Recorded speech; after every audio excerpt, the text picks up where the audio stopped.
A very warm welcome, everyone, to the Al-Attiyah Foundation podcast series. This is a forum where industry experts share their insights on all things energy. My name is Axel Threlfall. I'm editor-at-large Reuters based out of London. I'm joined by Hongpeng Liu, director of the Energy Division at United Nations Economic and Social Commission for Asia and the Pacific, also known as ESCAP.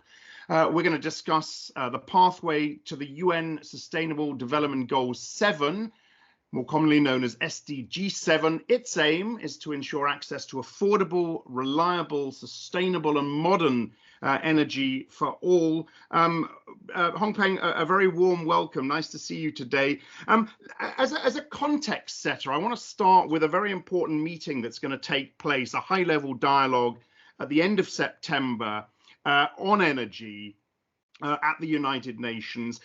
Tell me how important this meeting is to SDG 7 and to getting SDG 7 right. Thank you very much, Axel, for this opportunity. And thank you for the question. This is really a right time to talk about this high-level dialogue on energy. So, this is a very important event at that level, because this is the first time after 40 years. So the last time at the same level, the dialogue was in 1981. So this year, next week on the 24th September, during the General Assembly, General Debate week, so there's a high-level dialogue on energy, which will convened by the Secretary General of the United Nations with the participation of a head of state. So the main purpose is that to renew the commitment to achieve 2030 agenda for sustainable development, in particular the SDG 7. As you said, this SDG 7 goals is affordable and clean energy, which include the 3 targets to be achieved by 2030. The first one is for universal access to energy services. Secondly, is increase substantially the share of renewable energy in the global energy mix. And the third one is to double the global rate of improvement in energy efficiency. Mm-hmm. So we expect the outcome from this high-level dialogue will be energy compact. So this energy compact is voluntary commitment from member states to commit themselves how they can achieve this 2030 target on SDG 7. And Hongpeng, how, clearly, as I said, this is an opportunity. It's a political platform. It's an opportunity to review ambitions and make sure priorities are being set correctly. How hopeful are you that we'll see progress at this meeting? Since last year, we already started together with the member countries to prepare for this high-level dialogue. There are 5 themes set up to prepare for this high-level dialogue. We call it the 5 thematic areas. One is for universal access. Second one is for energy transition. Third one is financing investment, and also renewed commitment. So ESCAP, together with the International Renewable Energy Agency and the UNEP, we support the member countries for energy transition thematic areas. We actually did a background study to see how much we can achieve through energy transition to support this 2030 agenda and also SDG 7. But of course, we identify the big gaps, and still, if we go on the current path, and there won't be achieve this SDG 7 by 2030. So we have to accelerate the progress in all of the countries to achieve this. At the same time, this will also contribute to the Paris Agreement. Yeah. And in fact, I want to come on to that. And I want to come on to how the Asia Pacific region, and indeed the Middle East region is doing in a second. But let's take a closer look at the bits of SDG 7, the sustainable part, the clean part first, and then the affordable part. Is the clean part interchangeable with this phrase that we've become so accustomed to, low carbon emission energy? Yeah, if you look at the SDG 7, as I mentioned, it's covered energy access, renewable energy, and energy efficiency. It's all to reduce the greenhouse gas emission, at the same time to meet the demand of energy growth with the clean and renewable energy, even for energy access. We expect the energy access to provide renewable energy electricity to those households in rural areas, because those are the populations without access to electricity, without access to clean cooking fuels. So for those vulnerable groups, the last mile is really a big challenge. So we see, with this decentralized technology on renewable energy, so they can access to electricity and the clean cooking fuels by the locally available renewable energy resources. Yeah. So that means that even for them, they will use the cleaner energy for the energy access to electricity for them. So I really see this is the SDG 7 aims to have a greener and cleaner energy supply in the future. We talk a lot about net zero emissions by 2050. In fact, the Al-Attiyah Foundation held a high-level roundtable recently on this subject. How does this align with the SDG goals, and how is the Asia Pacific region doing generally when it comes to net zero emissions targets?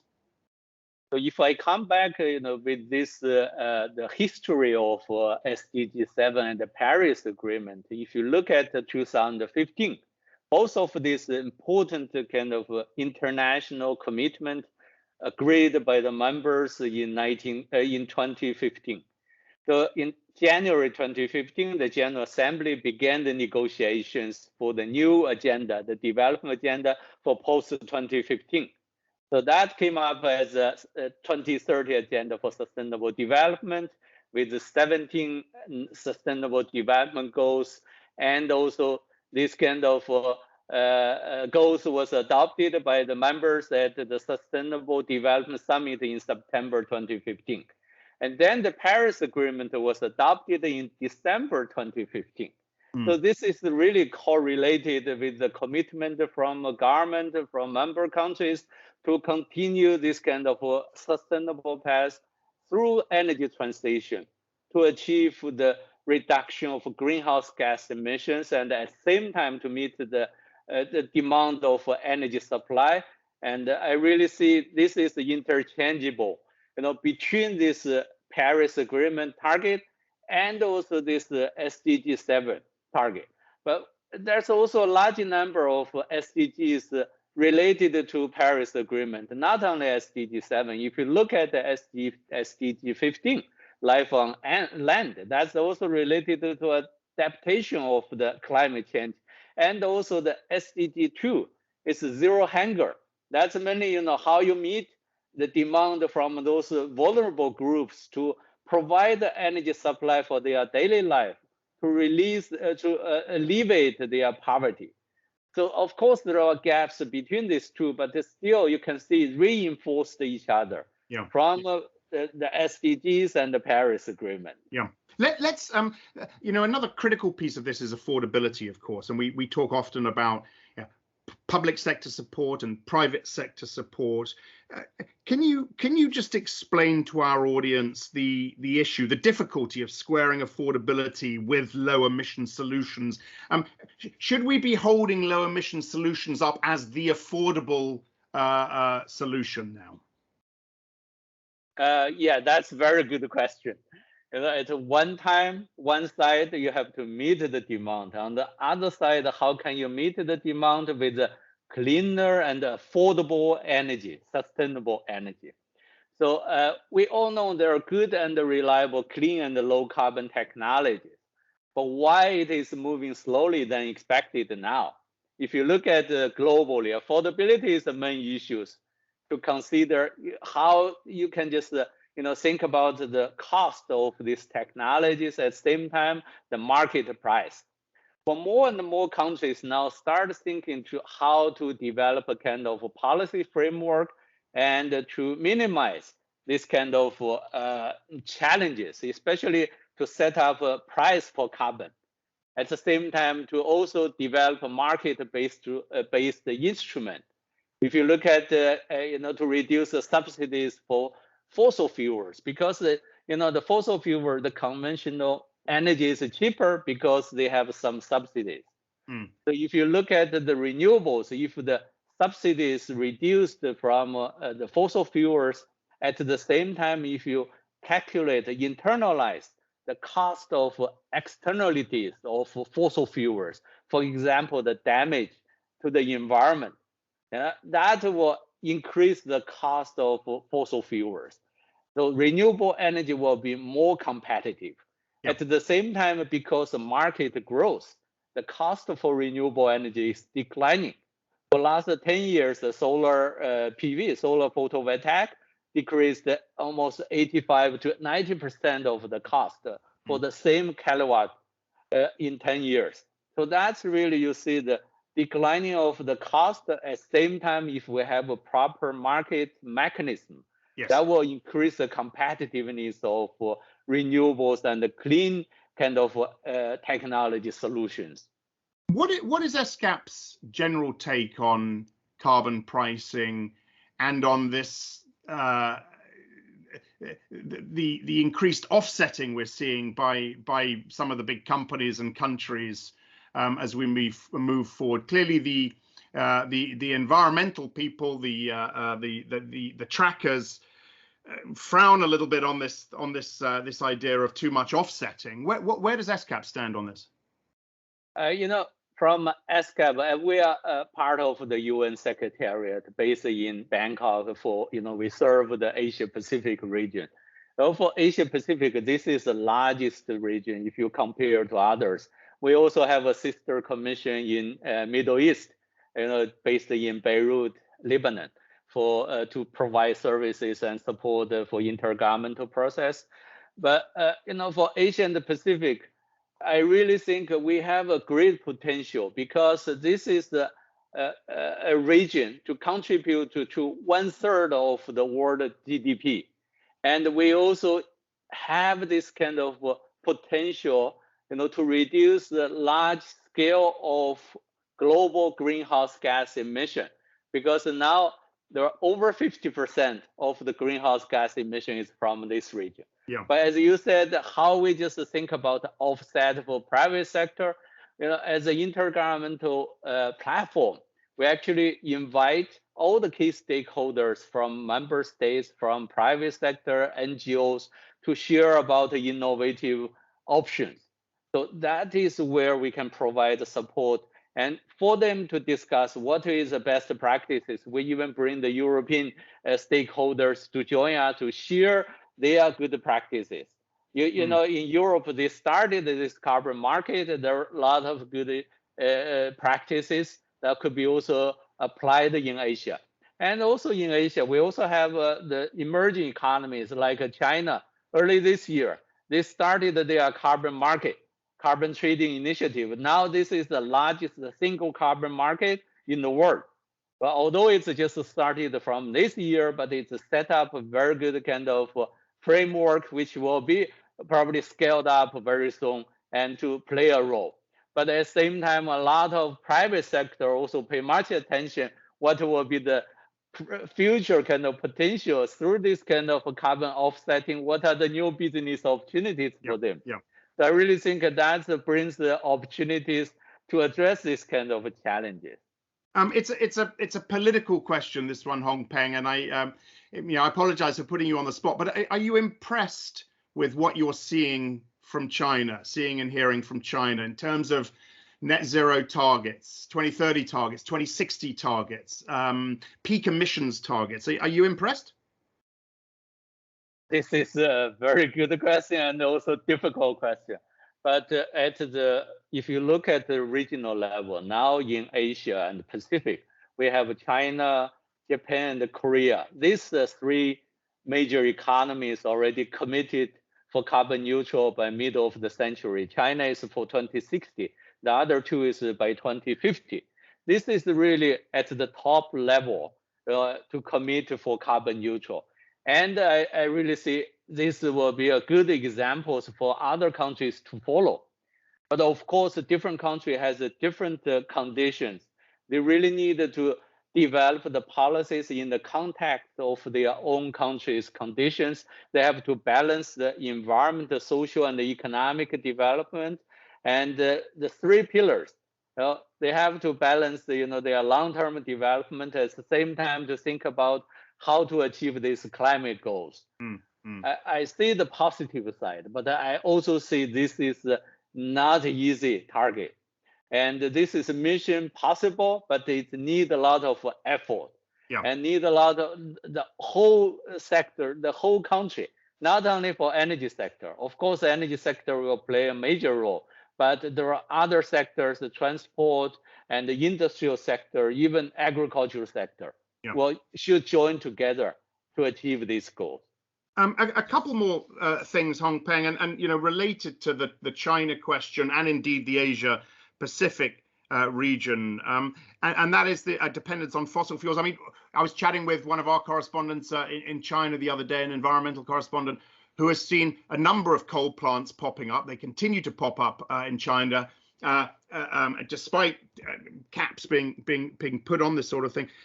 How do you square that whole fossil fuel consumption piece with the energy transition now? How hopeful are you that we are indeed moving in the right direction when we look at the Asia Pacific region in particular? Yeah, we did a study recently about possibilities of phase out of coal in Asian Pacific. We see, for last 2 decades, there's a growing a number of new thermal coal power plants. But we also see more and more financing institutions, including the state banks in China and also the international multilateral banks in Asia, and to commit to stop financing for new thermal coal power plants. So this is, although this is slowly moving, but we see the trend. I can see if for next 5 years, if there's not any new thermal power plant, you will see the declining of the thermal power plant generation with more renewables in this region. But at the same time, this region also leading the renewable energy development. The installation of renewable energy capacity actually surpassed the fossil fuel generation capacity. So that's really the good kind of sign. But we see there's still great challenge because some of the countries, as you said earlier, the cost for the low emission solutions is still higher, especially upfront the investment.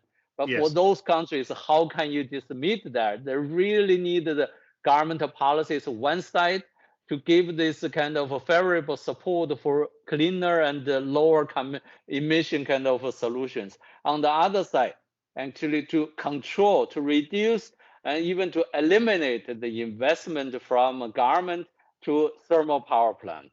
So I really think both these two directions we have to keep in mind whenever you need a new generation capacity. But yeah.